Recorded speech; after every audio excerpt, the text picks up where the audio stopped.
नमस्कार. मी पुष्पलता जगताप आणि तुमचं माझ्या यूट्यूब चॅनलमध्ये खूप खूप स्वागत आहे. आजच्या व्हिडिओमध्ये आपण पाहणार आहोत भगवान विठ्ठल आणि रुक्मिणी माताचा विवाह.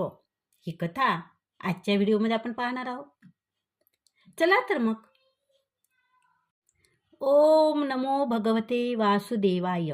मित्रांनो, आज मी तुम्हाला ज्या परम पवित्र अलौकिक आणि आत्मानंद देणाऱ्या कथेचे आज दर्शन घडवणार आहे. ती केवळ एक कथा नसून भवसागरातून तारून नेणारी एक प्रत्यक्ष जीवन नौका आहे. जी कथा ऐकताच मानवाचा जन्म, जन्मांतराचे पाप आणि ताप, दैन्य, दुःख आणि सर्व क्लेश एका क्षणात भस्मसात होतात. ज्या कथेच्या नुसत्या श्रवणाने दारिद्र्याचा अंधार उसरून भाग्याचा सूर्य उगवतो आणि मनातील सर्व कामना पूर्ण होऊन वैकुंठ लोकाची प्राप्ती होती. तीची साक्षात श्री विठ्ठल आणि जगतजननी रुक्मिणी मातेच्या अलौकिक विवाहाची अमृतरूपी कथा. ही कथा ऐकताच तुमचं मन एकाग्र करा, सर्व चिंता काळजी बाजूला सारा आणि ज्या चंद्रभागेच्या वाळवंटात भक्तीच्या अखंड प्रवाहात स्वतःला संपूर्णपणे झोकून द्या. बघा मित्रांनो, फार फार वर्षापूर्वीची गोष्ट आहे, ज्यावेळी द्वापार युगाचा अंत झाला होता आणि या पृथ्वीवर कलीचे आगमन होऊ लागले होते. श्रीहरी कृष्णाने द्वारकेमध्ये आपले अधिराज्य स्थापन केले होते. भगवंताच्या 16,108 राण्यांपैकी सर्वात मुख्य आणि प्रियपट्ट राणी म्हणजे साक्षात लक्ष्मीचा अवतार असलेली श्री रुक्मिणी माता. रुक्मिणी मातेचे सौंदर्य म्हणजे देवांचे देव असणाऱ्या ब्रह्मा विष्णू महेशांनाही भुरळ काढणारी अलौकिक सौंदर्य होती. तिची कांती तप्त कांचनासारखी लखलखत होती. तिचे नेत्र कमळाच्या पाकळ्यासारखी विशाल आणि कोमल होते आणि तिच्या हृदयात भगवंताविषयी भक्ती आणि अथांग समुद्रासारखी उचंबळत होती. परंतु मित्रांनो, जिथे अथांग प्रेम असते ना, तिथे कधीकधी मान अपमानाचं आणि प्रेमाच्या तीव्रतेची लुटपुटीचे कलही निर्माण होत असतात, नाही का? असाच एक प्रसंग त्या दिवशी द्वारकेच्या सुवर्ण महालात घडला. एका शुभ प्रसंगी द्वारकेच्या अथांग दरबारात रत्नांनी मढवलेल्या सिंहासनावर श्रीकृष्ण आणि रुक्मिणी माता विराजमान झाले होते. त्याच वेळी तिचे साक्षात श्री राधिकेचे आगमन झाले. राधिकेचे आणि श्रीकृष्णाचे प्रेम हे जगावेगळे, निवांत आणि आत्मिक होते. जेव्हा श्रीकृष्णाने राधिकेला पाहिले तेव्हा अति आनंदाच्या भरात त्यांनी राधिकेला आपल्या शेजारी आसन दिले. हे पाहून रुक्मिणी मातेच्या हृदयात एका क्षणात सात्विक संतापाची लाट उसळली. तिने विचार केला की मी भगवंताची पट्टराणी असूनही, माझी उपस्थिती असूनही भगवंताने राधिकेला हा सन्मान दिला. मित्रांनो, हा काही लौकिक मत्सर नव्हता बरं, तर हा भगवंताच्या अनन्य प्रेमाचा एक गूढ खेळ होता. रुक्मिणी मातेच्या डोळ्यातून अश्रू तरळले. तिच्या मनात स्वाभिमानाची आणि विरहाची तीव्र ज्वाला पेटून उठली. कोणालाही काहीही न सांगता महालातील सर्व सुख सुविधा, दासी आणि सुवर्णभूषणे त्यागून रुक्मिणी माता एकाकी द्वारकेतून बाहेर पडली. तिची पावले दक्षिण दिशेकडे वळली. काट्याकुट्याचा मार्ग, घनदाट जंगले, पर्वताच्या दऱ्या आणि नद्या ओलांडत रुक्मिणी माता निघाली. तिच्या कोमल पायांना दगड धोंड्याची टोचणे सोसावी लागत होते, परंतु तिच्या मनात फक्त आणि फक्त एकाच गोष्टीची तळमळ होती, भगवंताच्या विरहाची वेदना. चालता चालता ती भीमा नदीच्या तीरावर दिंडीर वनात म्हणजेच आजच्या आपल्या पावन पंढरपूर क्षेत्रात येऊन पोचली. ते वन अत्यंत शांत, निसर्गरम्य आणि तपस्व्याच्या तपोबलाने पावन झालेले होते.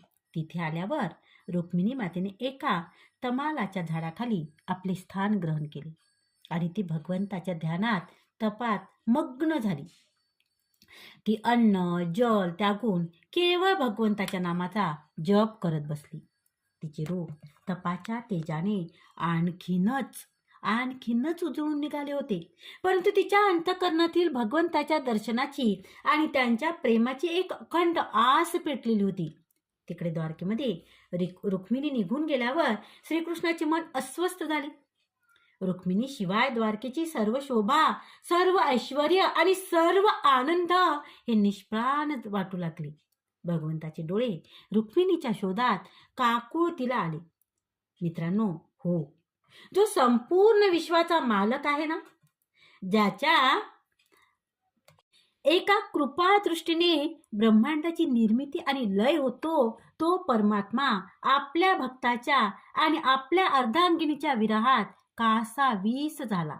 श्रीकृष्णाने विचार केला, माझी रुक्मिणी माझ्यावर रुसून कुठे गेली असेल? तिच्या शोधासाठी त्याने आपले गायीचे कळप, आपले गायी सखे सोबती आणि सर्व गोपाळ गोपींना सोबत घेतले. श्रीकृष्ण स्वतः रुक्मिणीच्या शोधात निघाले. शोधता भीमा नदीच्या काठाच्या त्या पवित्र दिंडीर वनात भगवान श्रीकृष्ण येऊन पोहोचले. भगवंतांनी पाहिले, ती तमालपत्र वृक्षाखाली रुक्मिणी गहन तपात बसली होती. तिची ती अवस्था पाहून भगवंताच्या हृदयात द्रव ते हळूच रुक्मिणीच्या जवळ गेले. परंतु रुक्मिणीच्या मनात अजूनही तो अपमानाचा पडदा कायम होता. भगवंतांना पाहताच तिने आपले तोंड दुसरीकडे फिरवले आणि ती अधिकच रुसून बसली. श्रीकृष्ण तिला समजावू लागले, तिची समजूत काढू लागले. हे रुक्मिणी, हे कल्याणी, तुझ्याशिवाय मला हे जग शून्य वाटत आहे. तुझा हा रुसवा सोड आणि माझ्याकडे बघ, असे म्हणून भगवंत तिला आर्जीव स्वरात विनवू लागले. परंतु मित्रांनो, रुक्मिणीचा तो अनुग्रह, तो रुसवा सहजासहजी सुटणारा नव्हताच. त्याच वेळी त्या दिंडीरवनात एक अद्वितीय आणि अलौकिक घटना घडत होती. तिथेच जवळ एक लहानशा झोपडीत मातृपितृभक्ताचा साक्षात मेरू म्हणून असणारा भक्त पुंडलिक आपल्या वृद्ध मातापित्यांची सेवा करत होता. पुंडलिकाची भक्ती इतकी श्रेष्ठ, इतकी निष्ठामय आणि इतकी निष्काम होत होती की तिच्या प्रभावाला साक्षात भगवान वैकुंठपती श्रीकृष्ण त्याच्या घराच्या दाराशी येऊन उभे राहिले. भगवंतांनी दारातूनच हाक मारली, पुंडलिका, मी तुझा देव वैकुंठपती कृष्ण तुला दर्शन देण्यासाठी आलो आहे. परंतु मित्रांनो, पुंडलिकाची निष्ठा इतकी आगाध होती ना, तो आपल्या आई वडिलांचे पाय दाबत होता. त्याने मागे वळून सुद्धा पाहिले नाही. तो म्हणाला, देवा तुम्ही आलात, हे माझे खूप मोठे भाग्य आहे. पण सध्या मी माझ्या जन्मदात्याची सेवा करत आहे आणि त्यांच्या सेवेत व्यत्यय आणणे मला मान्य नाही. तुम्ही थोडे थांबून राहा. आणि भगवंताला बसण्यासाठी पुंडलिकाने जवळच पडलेली एक वीट दाराबाहेर फेकून दिली.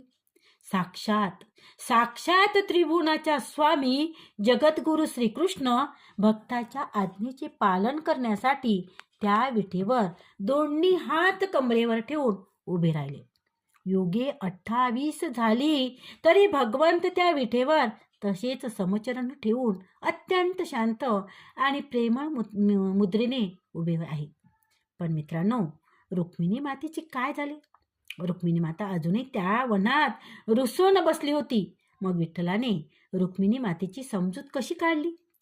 देवाचे देव ब्रह्मा विष्णू महेश आणि सर्व ऋषीमुनींनी पंढरपुरात येऊन त्या दोघांचा अलौकिक विवाह सोहळा कसा घडून आणला?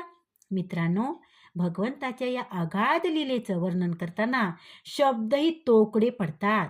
तिकडे भक्त पुंडलिक आपल्या आईवडिलांच्या सेवेत इतका तल्लीन झाला होता की त्याच्यात निष्काम आणि भगवंताचे ते गोजिरे सावळ्या रंगाचे, कस्तुरीचा टिळा लावलेले, कानात मकर कुंडले परिधान केलेले आणि ओठावर मंद हास्य असणारे रूप पाहून संपूर्ण ब्रह्मांड मोहित झाले.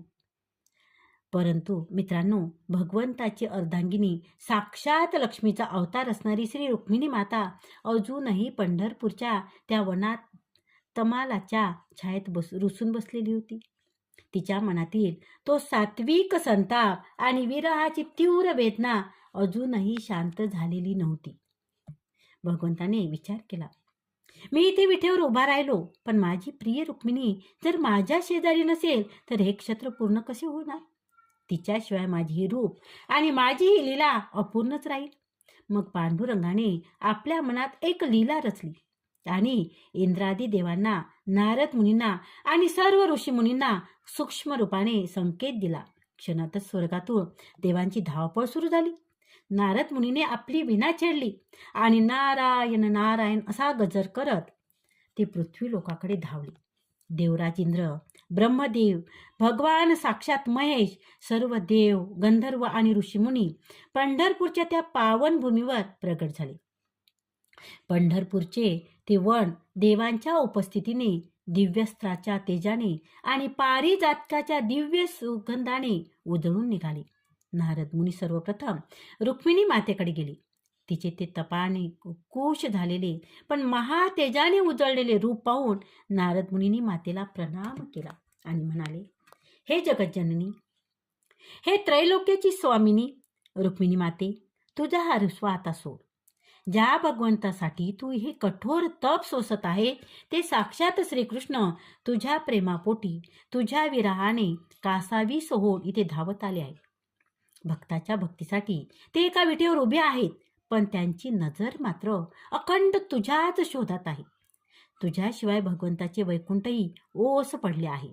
माते, तुझ्या एका स्मित हास्यासाठी त्रिभुवनाचे स्वामी दारात उभे आहे.